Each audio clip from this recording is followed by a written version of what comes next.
महाराष्ट्र की सियासत में भगदड़ की कंडीशन है। उद्धव ठाकरे, शरद पवार फड़फड़ाने लगे हैं। हालात ये हो गए कि राहुल गांधी की एंट्री के बाद महाराष्ट्र के महारथी फेल नजर आ रहे हैं, क्योंकि यहाँ पर पहले शरद पवार ने यू टर्न लिया, तो अब खबर ये आ रही कि उद्धव ठाकरे भी डबल क्रॉस कर चुके हैं। जी हाँ, अपने मेंटोर से दगा यहाँ पर कर रहे हैं। और बड़ी बात ये भी है कि सबकाल से सीक्रेट बातचीत हो गई है। तो क्या वाकई में राहुल गांधी की एंट्री से ही उद्धव ठाकरे, शरद पवार में ये दो फाड़ हो गए, भगदड़ मच गई, या फिर मामला कुछ और है? दिखाते हैं आपको, सब कुछ बताते हैं। आप भी वीडियो को शेयर करें, कमेंट करके अपनी राय जरूर दें। तो महाराष्ट्र में विधान परिषद चुनाव तो बाद में होने हैं, लेकिन उसकी तपिश अभी राज्यसभा चुनाव में भी नजर आ रही है, क्योंकि यहाँ पर इन दोनों चुनावों को जोड़कर देखा जा रहा है। अब सत्ताधारी पक्ष के पास तो मामला फिट है, क्योंकि 7 राज्यसभा सीटें खाली हो रही हैं महाराष्ट्र की, तो यहाँ पर इनके लिए चुनाव होना है। लेकिन 6 सीटें सत्ता पक्ष के पास जाएंगी, जिसमें से 3 बीजेपी की हैं, 1 एनसीपी की है, 1 शिंदे गुट की और 1 रामदास अठावले को दी जाना तय है। लेकिन इधर एक सीट जो पक्ष की है, उसे लेकर महासंग्राम मचा हुआ है। पहले उद्धव ठाकरे की पार्टी कहते रहे कि हमारा सांसद होना चाहिए, वहीं कांग्रेस कहती रही कि हम बाला साहब थोराट को बनाएंगे, तो वहीं एनसीपी की तरफ से नाम उछाला गया कि अब शरद पवार तैयार हो गए। जी हाँ, शरद पवार पहले सक्रिय राजनीति से संन्यास लेने का ऐलान कर चुके थे, लेकिन उन्होंने अचानक से यू टर्न ले लिया और कह दिया कि मैं राज्यसभा के एक और टर्म के लिए तैयार हूँ। अब 90 साल के करीब पहुंच रहे पवार साहिब का इस तरह से एक्टिव होना, यू टर्न लेना बड़ा खेल कर गया उद्धव ठाकरे और उनकी पार्टी के लिए। अब मामला फंस चुका था, क्योंकि संजय राउत जैसे जो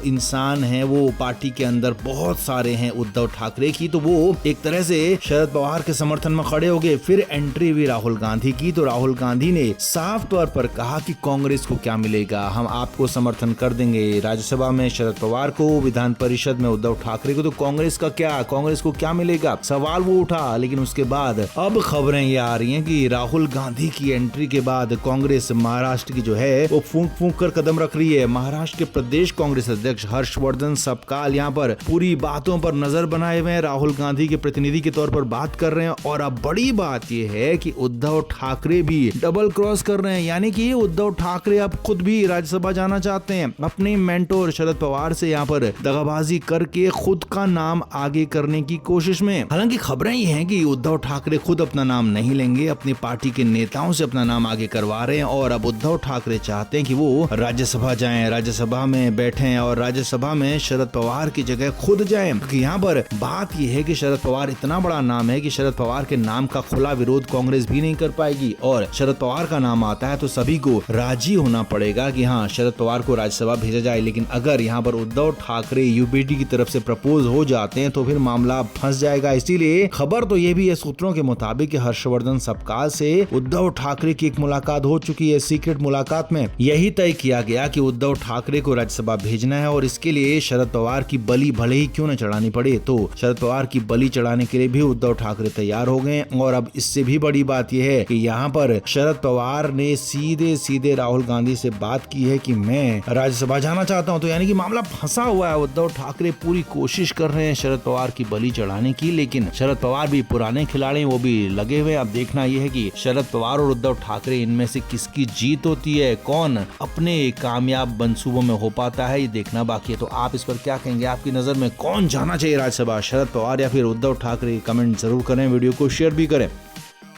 तो उद्धव ठाकरे जैसे तैसे अपनी पार्टी को आगे बढ़ा रहे हैं, क्योंकि उनके हालात बहुत ज्यादा खराब हैं। लोकसभा चुनाव को छोड़ दें तो उनकी पार्टी ने कभी भी कहीं भी अच्छा प्रदर्शन नहीं किया। विधानसभा चुनाव में मुंह की खाई, उसके बाद नगर निगम चुनाव में, नगर पालिका चुनाव में बुरी हार हुई, और अब बारी जब राज्यसभा चुनाव और विधान परिषद चुनाव की आ रही है तो उद्धव ठाकरे फिर से फंस गए हैं, क्योंकि उनके पास इतना संख्या बल नहीं है कि अपने अकेले दम पर वो अपना राज्यसभा सांसद या फिर विधान परिषद का सदस्य बना सकें। तो ऐसे में अब उन्हें जरूरत है बाकी विपक्षी दलों की, कांग्रेस की, शरद पवार की पार्टी एनसीपी की। लेकिन उनके अपने बेटे ने इस पूरे मामले पर पलीता लगाया तो उद्धव ठाकरे भड़क गए। अच्छा, पूरे विवाद की शुरुआत तब हुई जब इतवार के दिन आदित्य ठाकरे ने बयान दिया कि उनकी पार्टी गठबंधन में सबसे बड़ी है और 20 विधायक हमारे पास हैं। तो ऐसे में राज्यसभा की अगर कोई भी जीतने वाली सीट है तो उस पर पहला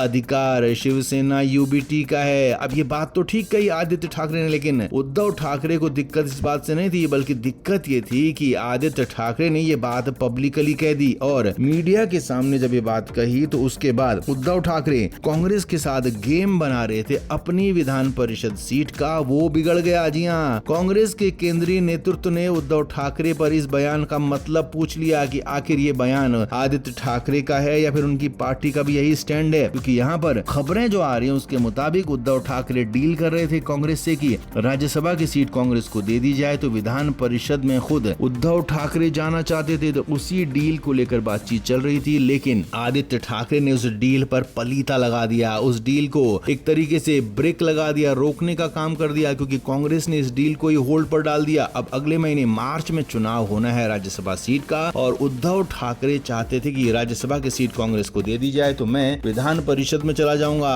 इसीलिए भरी मीटिंग में आदित्य ठाकरे को फटकार पड़ी कि आखिर ऐसे बयान देने से पहले उनसे पूछा क्यों नहीं गया, क्यों पार्टी फोरम में पहले बात नहीं हुई, क्यों सीधे मीडिया में बात कह दी गई। आदित्य ठाकरे को कड़ी फटकार लगाते हुए उद्धव ठाकरे ने यहाँ तक कह दिया कि अभी भी बोलने का तजुर्बा नहीं आया है, अभी भी तजुर्बे की जरूरत है, तो इस तरीके से इमेच्योर बातें मीडिया के सामने नहीं कहनी चाहिए। इससे न सिर्फ पार्टी का खराब होता है बल्कि अपनी इंडिविजुअलिटी भी खराब होती है। अब यही नहीं, उद्धव ठाकरे यहाँ पर बोल ही रहे थे तो संजय राउत बीच में बोलने लगे और आदित्य ठाकरे के समर्थन में बात कहने लगे कि वैसे बात आदित्य ठाकरे ने गलत नहीं कही, तो संजय राउत को भी क्लास लगी। जी हाँ, सूत्रों के मुताबिक खबर यह भी है कि संजय राउत को भी कहा गया कि आप इस तरह से गलत चीजों को शह ना दें, गलत चीजों पर समर्थन ना करें। हालांकि संजय राउत थोड़ी देर में ही समझ गए कि उद्धव ठाकरे गुस्से में हैं, पारा चढ़ा हुआ है, तो वो चुपचाप बैठ गए। लेकिन आदित्य ठाकरे की जमकर क्लास लगी, जमकर भड़ास निकाली उद्धव ठाकरे ने, क्योंकि अब अगर गेम बिगड़ता है कांग्रेस के साथ तो इसका जिम्मेदार सिर्फ और सिर्फ आदित्य ठाकरे ही होंगे। और इसीलिए उद्धव ठाकरे ने इस पूरे मामले पर आदित्य ठाकरे को बुरी तरीके से डांटा, फटकारा और ये तक कहा कि अगर इस मामले में माफी मांगने जैसी कोई बात आएगी तो उन्हें माफी भी मांगनी पड़ेगी। हालांकि चुपचाप आदित्य ठाकरे सुनते रहे, लेकिन खबरें ये भी हैं कि वो भी नाराज बताए जा रहे हैं, वो अपने पिता की बातों से वो खासे नाराज बताए जा रहे हैं। इसीलिए तो संजय निरुपम ने तक कह दिया कि उद्धव की पार्टी में फिर से बड़ी टूट हो जाएगी। तो कुल मिलाकर ये बड़ी बातें यहाँ पर आई हैं सामने फिलहाल। तो आपका इस पर क्या कहना है, आप भी कमेंट करके जरूर बताएं, वीडियो को शेयर भी करें।